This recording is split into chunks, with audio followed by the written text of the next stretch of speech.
Hi, everyone. I'm Victoria Cluth. I'm lead up Araza, and I am so excited. This is our first Lunch and Learn. We've been talking about doing these for quite some time. And our first one is going to be here with Doug on the intro to Essential 8. Doug not only runs our Canberra office as the business development manager, but he has a background in as a principal architect for government, for the federal government, with a security knowledge and background, which also puts him as the Araza acting CISO, lucky man. So, dug deep into Essential 8 when we were applying for our DISP membership. So he's here to share his knowledge, and yeah, I'll leave it with that. So Doug, thank you for doing this for us, and I'll turn it over to you now. Thank you, Victoria. Welcome everyone to our first Lunch and Learn. I feel honored to be kicking it off for the very first session. Let me just share my slide deck. Just checking, Victoria, that you can see that. So hopefully everyone can see the slides. Yep. Okay, great. So Essential 8. Now, hopefully all those that have attended weren't put off by the fact that it was a security presentation. Oh no, not another one. But the reality is that security is a team sport. I think we all know that now. It's not really down to the security team to protect everyone. They can only do so much. It's really up to each and every one of us to upskill our knowledge, do everything we can to be part of that overall security team, not just with our clients, with our own teams, but also with our families and in our lives generally. So every opportunity to learn something about security, we don't all have to become security specialists, but it is important that we understand some of the fundamentals. So today we've got 30 minutes to go through Essential 8. We'll just have a look at why does Essential 8 matter? Why do I even care about this? So we can have a look at the Australian cyber threat landscape, and we'll then just do a quick overview of what actually Essential 8 is. And also, I think what's quite helpful with Essential 8 is to look at what it's not as well. So there are a lot of frameworks, security frameworks out there. So it's important to be clear on what it is and what it is not. And then we'll leave some time at the end if anybody wants to ask a question or make a comment. I find there's always a lot of knowledge out there on security. So any contribution that anyone wants to give related to this subject, it would be most welcome at the end.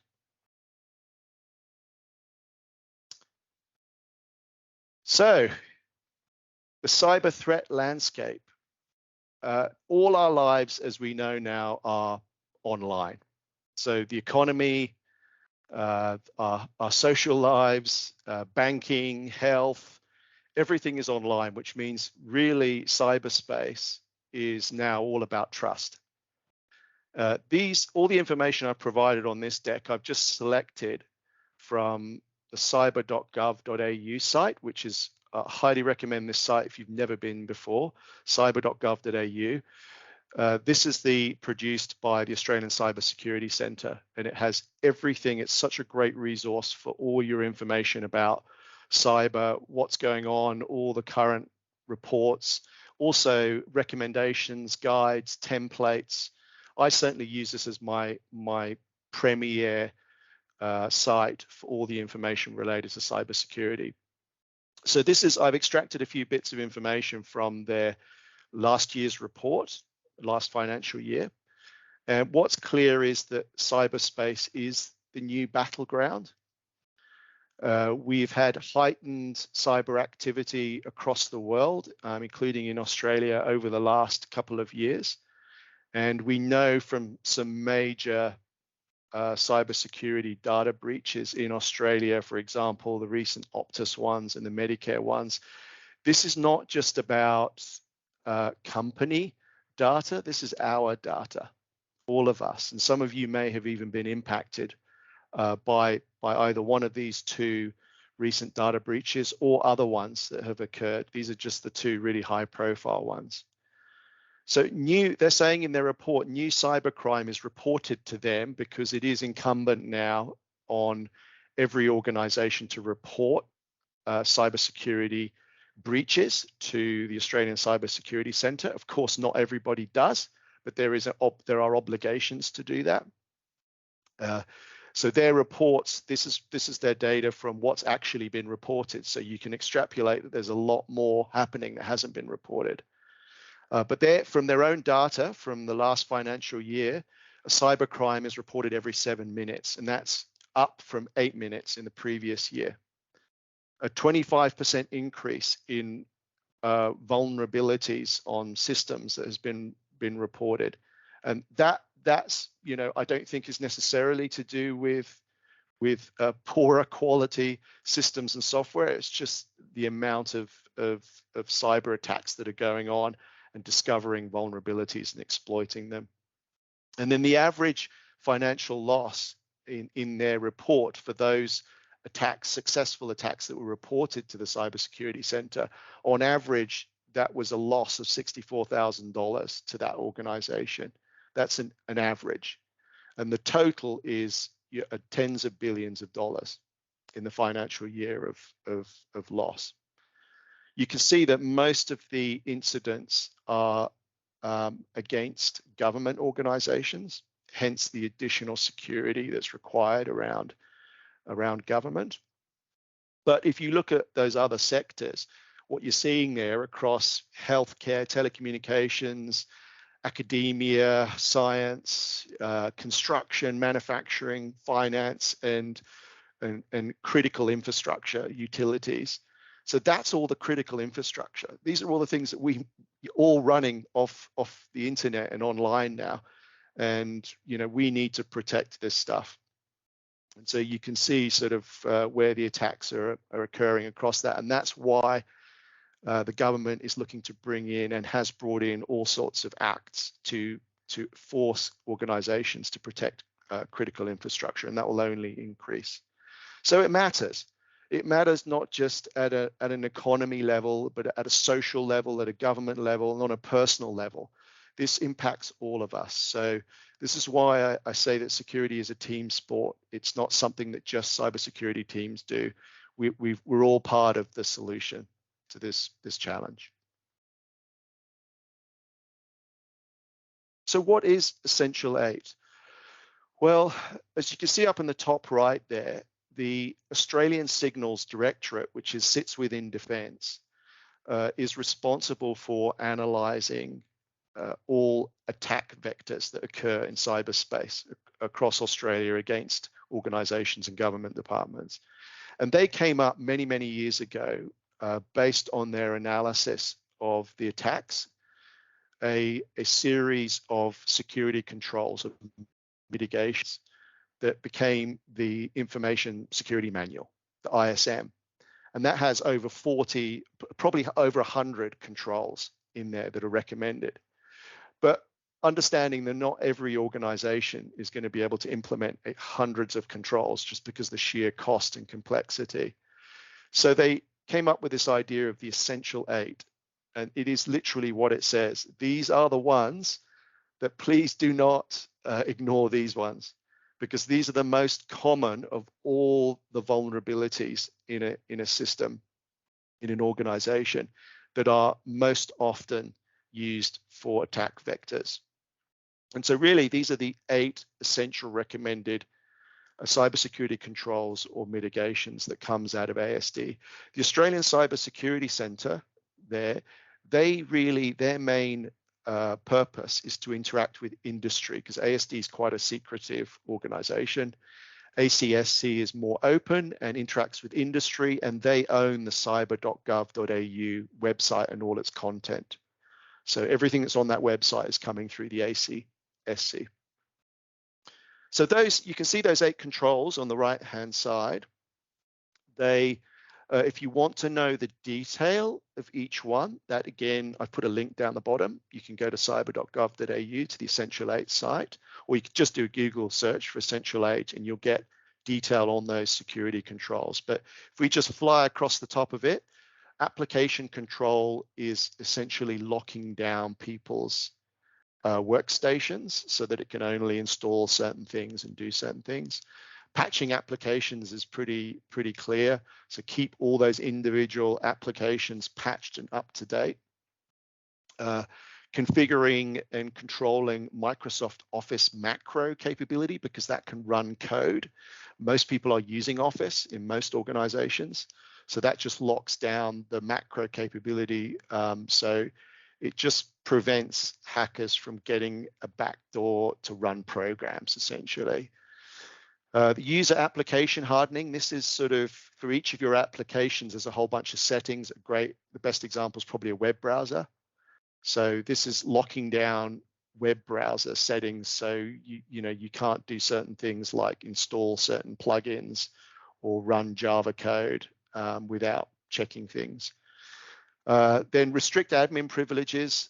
Most of the security IT industry now works off a least privilege access approach, which means only give privilege access to people that need it and only give privilege to people that need it for those applications that they need it for. Gone are the days where you have an admin account that can just do anything. Every admin account is going to be locked down to only certain applications and doing certain things in those applications. Patching operating systems is obviously a big one. You probably all get update requests for your iPhones and your laptops, your Mac OS or your Windows. So it's really important to keep those up to date. Multi-factor authentication is trying to provide layered user authentication defense. So rather than just a username and password, which can be stolen or guessed with brute force tools on the internet. So multi-factor just introduces several layers beyond the username and password. For instance, an SMS with a key code, or it could be one of those authenticator apps on your phone that shows a little random generated code that you then put in a second level of login. And that just makes it a bit harder for hackers to log in because they have to get past that multi-factor. And then backups of systems. So if your system gets compromised or corrupted, having recent backups of your data and system so that you can restore the system and get back up and running. So those are the Essential 8 security controls.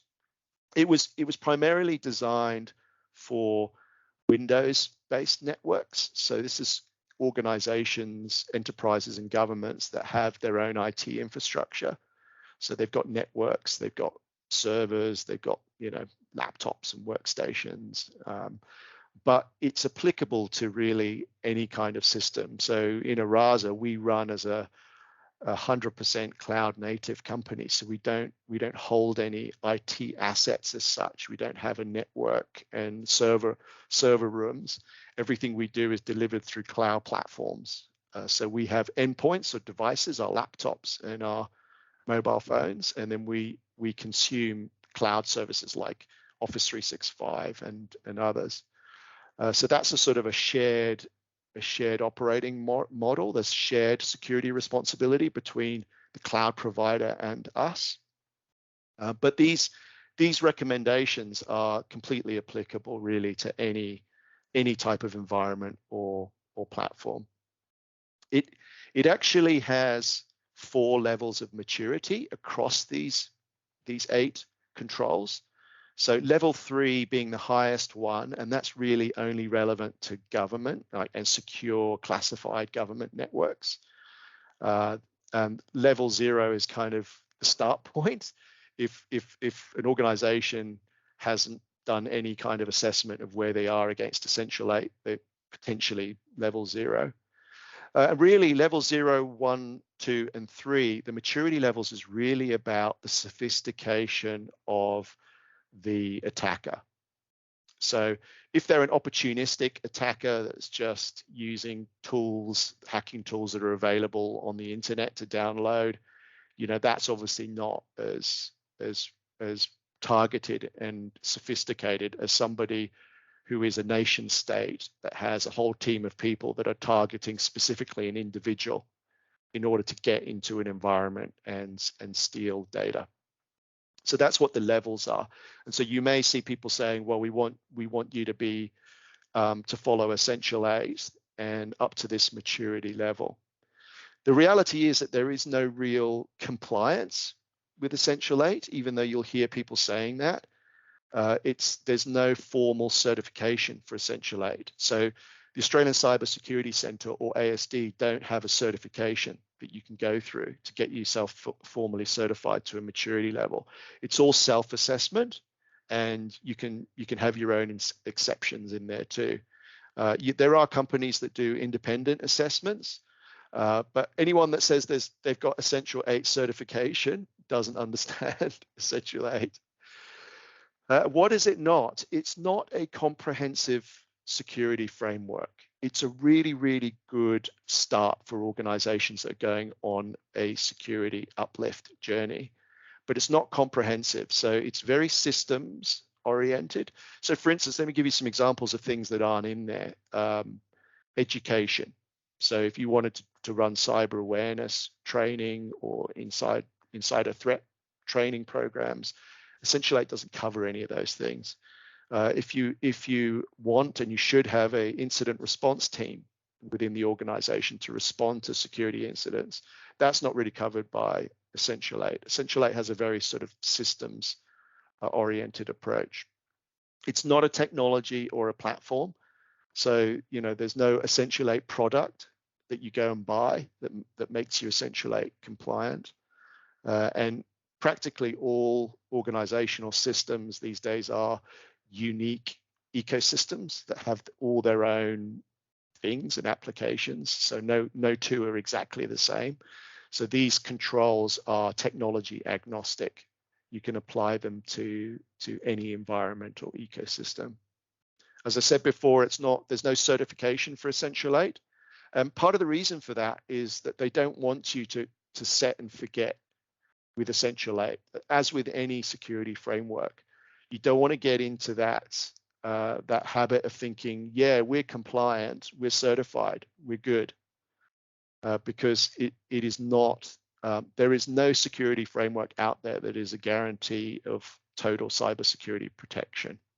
So what it does is it mitigates risk, and it manages kind of the most typical ways that hackers will break in to systems. It looks at those and tries to pick those off. So that's sort of Essential 8 in a nutshell. If you want to deep dive further, and I recommend, if you haven't been to cyber.gov.au, that you go and have a look. Sometimes this is a question that comes up: why Essential 8 and not one of the many other security frameworks? Well, essentially, as I said, Essential 8 is a really good starting point because it's quite straightforward to get into and start to apply. And it usually leads on to a better security uplift for your organization, but it also leads to other frameworks and other capabilities that will add and secure your environment. And remember that cybersecurity is about risk management.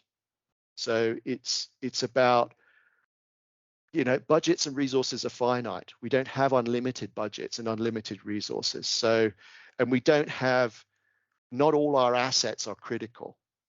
For instance, if you're say a news agent at a local shops, you might have a different level of risk tolerance to a hospital, or a secure government department, and also a very different level of budget and resource. So cybersecurity is about understanding what your critical assets are, and then understanding what your budgets are and what your risk tolerance is, and how you can then apply frameworks and processes and people in order to protect that as best you can.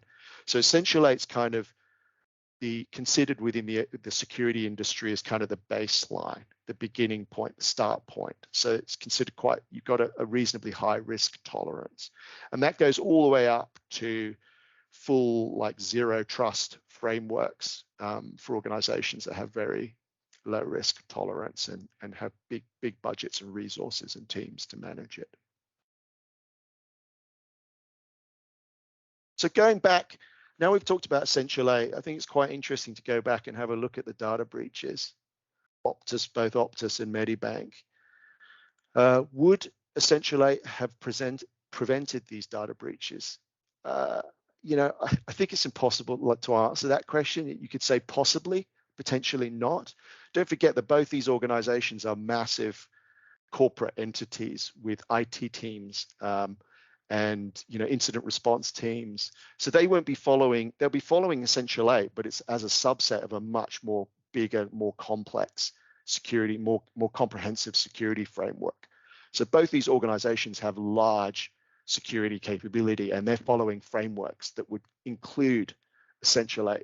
But I think it's a really good demonstration that no matter how good your framework is, ultimately it comes down to usually people. And all it takes is one click on a phishing attack, and that could be enough to compromise even, the biggest castle that someone's built. So Optus was really an API security issue. So somehow there was an API that was exposed to the public web that didn't have any authentication on it. And with that API, you could just post to it with a phone number, and then it will give you all the details, like the person's name, contact, email address, their passport information, and with the Medicare one, it was even more than that. So yes, Essential 8 and any other framework would have had privileged access, would have had multi-factor authentication, would have had all of that placed on the API, but it didn't happen. So it would have been some sort of error, human error. The same with the Medibank one, was somebody's credentials were stolen. We don't know exactly, they've never published why, but the most common way that credentials are stolen are through phishing attacks, where you've clicked something and you think you're logging in to something that looks exactly like the thing you normally log into, but it's actually not. And then through that, they've stolen credentials. In this case, it was actually admin rights. So they lucked out. Normally they steal credentials that don't have admin rights, and then they try to move laterally within the organization to then find admins, but they got admins first time. So then from there, they were able to start stealing information. Now, like multi-factor authentication would have made it harder for them, but almost certainly they had that in place. So I think, it is an important point that security frameworks are not the be all and end all. You must have them. We must have them. And if you have nothing, Essential 8's the place to start.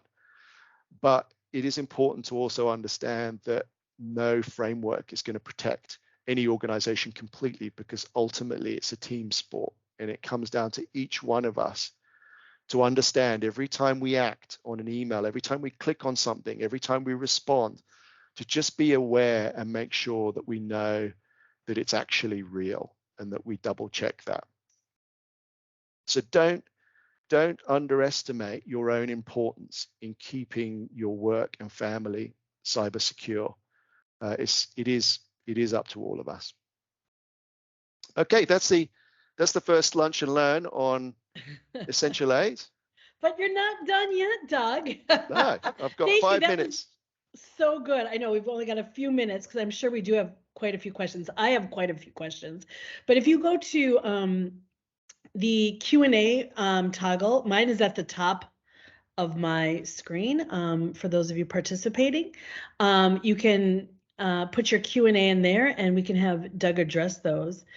And while we're waiting, I'll just give you my first question, Doug, is, so we have, all these great team members out at client sites, and every client has heard of Essential 8, and they may or they may not be sophisticated in it. And you think, oh, Araza deals with really large enterprise and government, so they know all about it. Believe me, we get a lot of naive questions from team members there. So when they're saying things and acting like it is a checklist, what can we get this from the analysts, from the project managers.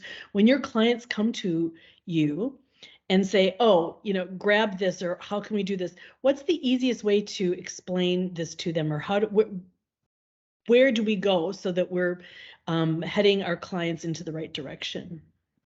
Well, of course, you can come to us. We ourselves, as a DISP or Defense Industry Security Program partner, in order to do business with defense, as you mentioned, we're on the defense panel, we have defense contracts. In order to be invited to do that work, we ourselves had to go through a defense security assurance process, which was called DISP. And as part of that, we chose the Essential 8 approach to uplift our own capability. So you can come to us, to your BD, and we can help you with that. But also generally, I think the cyber.gov.au is a fantastic resource that I don't know how much other people are using it out there. We certainly as an organization have used it a lot, because it has a great first level of information that's consumable, that's not too much. But then if you want to dig deeper and you want to go down to sort of actually doing a whole program around Essential 8, it's all the information is there as well. So that's a really, really good resource. And understanding, like I said, that Essential 8 is not just a checkbox. It's a mindset. It's the beginning of starting to think about security holistically across your people, your process, and your technologies. That's actually a perfect lead into our first Q&A. Thanks, Penn. And she's got, if Essential 8 is a good baseline, what's one of the more robust security frameworks to comply with? That's a great question. There are, I am not a cybersecurity expert, but for instance, I know that a lot of the frameworks out there are based on the NIST framework, which is a US-based one. There's also, you'll see the ISO type standards around security. Most of that's to do with auditing and security compliance. There's also, you may have heard the buzzword out there, which is zero trust. So the zero trust is an interesting one, because that's really, zero trust is now taking the approach that expect breaches. It's about building resilience. What happens after you're breached? So try and prevent breaches by segmenting your network, and you never trust, always verify. Every single user, every device, every access point that's attempted on any application is authenticated and segmented, so it only has access to do that one thing. That's the zero trust capability, which is also kind of spoken about as if it's that's the end game. So the idea is that all the other frameworks, like the NIST ones, the ISO ones, are the old model of the castle and moat. So you put all your crown jewels in the castle, and then you build a very big wall that's really hard to get into with all these frameworks. What zero trust is saying is that that doesn't work anymore, because it's not working. Doug loves zero trust. I actually think we need to do a lunch and learn just on zero trust, because I know you could definitely talk more about that. That's for sure. Thanks, Benny. Any other questions for Doug? I'll actually just ask one more follow-up on Penny's, and then we're coming right into our 12:30. Is there are more robust frameworks to be looking at, but you said in the beginning that the DISP has hundreds of controls. Do you look to that first, or do you look at a more sophisticated model right away? I think, look, it depends on the organization. So for instance, the Optus and Medicare examples, they would have more comprehensive security frameworks. Like they'd be NIST based probably, and definitely ISO compliant. But so the Essential 8 is a subset of the ISM, which is the Information Security Manual, which again is all ASD produced. That's all government. People will refer to it as it's a defense thing. So the ISM manual, if they're talking about the ISM manual, they're talking about the ASD, Australian Signals Directorate manual. That's these hundreds of controls. That is the kind of the Bible for government. And then of that, the Essential 8 are the kind of the most critical 8 controls that you must look at.